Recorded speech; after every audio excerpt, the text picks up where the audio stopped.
Okay, so in front of me over here, we have my portfolio from basically 10 years ago, from 2016. Let's go through it together and see if I still stand behind the designs in this portfolio or not.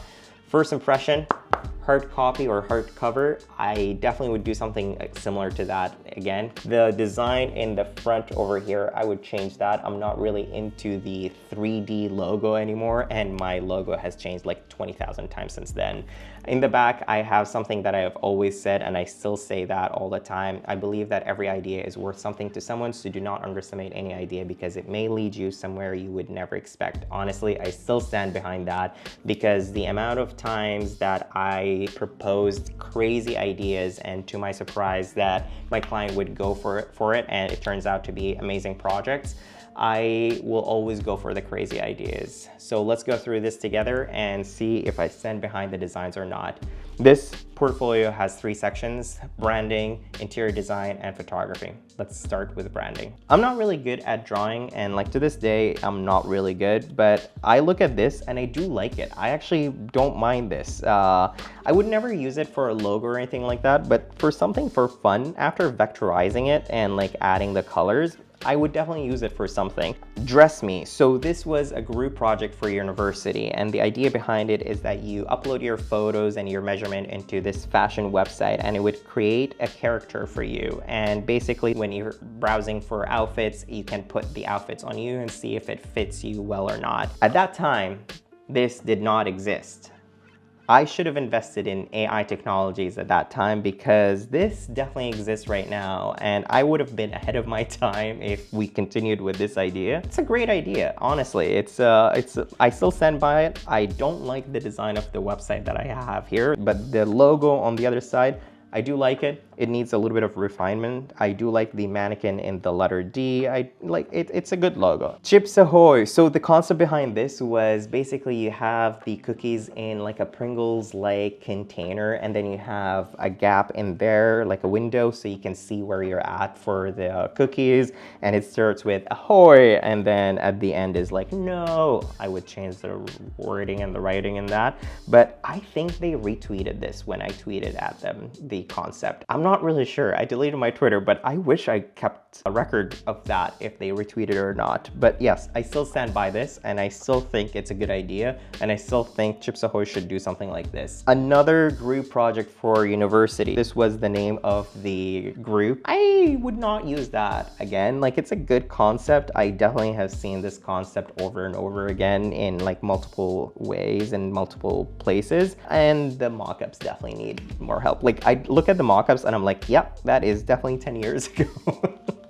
Okay, another thing that I actually drew by hand, one time I was like, you know what, I'm gonna make it into a pattern, and I put it into a bottle. This, I remember it was my first time learning how to do 3D renders. I like the style of it. I would probably change the colors though.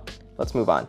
Imagination, branding and design. Nope, I do not stand by that, and let's move on. So there was a time with Snapchat, if you're taking a photo or a video and you swipe to add a filter, some of the filters were the location where you're at, and it would be a design of some sort of the city or the area. We didn't have any in my area, so I gave Snapchat multiple options, and they approved 2, one for the city and one for the university. And I remember I was traveling at that time, but I woke up and the mayor tweeted about it, so it was a pretty cool thing. So every time someone uses it, I'm like, oh, I designed that. And I was popular for a little while there because I had like something to talk about. But it's such a cool idea. It's something that I forgot about completely, but I like it.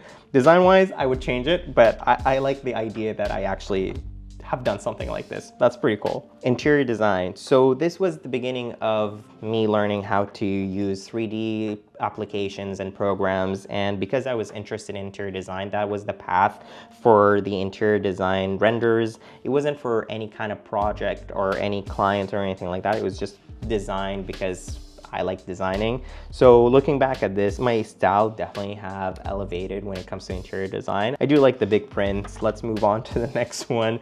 I remember I would recreate my parents' house, the layout, and just redesigning their rooms over and over and over and over again. And this was one of the examples I did. It's a nice room. It's not like, you don't really need to hire an interior designer for this kind of stuff, but My style definitely have elevated since then. This is an apartment that I designed for like a loft kind of style apartment in New York City, and I wanted to be bold with the yellow. I definitely like the color yellow because it's in a lot of my designs in here.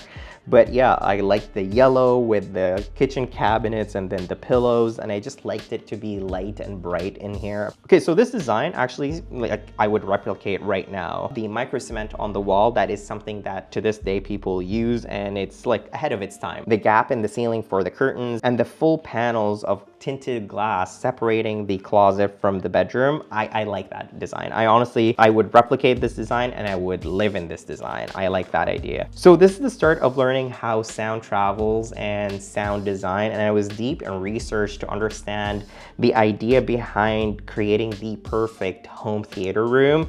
And I have this wall here, the 3D wall, and the idea behind it that the sound would reflect in different areas. I learned so much. I don't know if it's practical, but I do like the design, and I would do something similar to this. I would change the colors a little bit, but I do like the 3D wall with like the wood coming in and out of the wall. It looks pretty cool. I actually do like that. Okay, let's get into photography. I'm going to skip through a lot of these photos in here and show you one of the photos that I actually like and the story behind it. So we were in a hot air balloon in Cappadocia, and I was like seeing this hot air balloon. It's gonna go hide the sun basically in front of me, and I was waiting for that perfect moment to capture that photo. This photo is unedited. It's exactly like that. You can see the mountains, you can see the hot air balloon. It was just the perfect time, and I took that photo. I like it a lot. And yeah, so this is my work from 10 years ago. Do I stand by everything in here? Not 100%, but do I feel grateful for having all of this and doing all the work in here?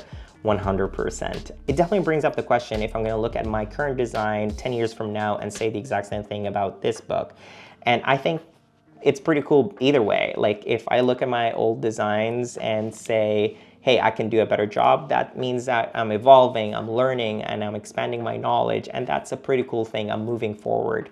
And on the other side, it definitely feels satisfying to look at your old designs and say, hey, that is a good design, and that is still a good design.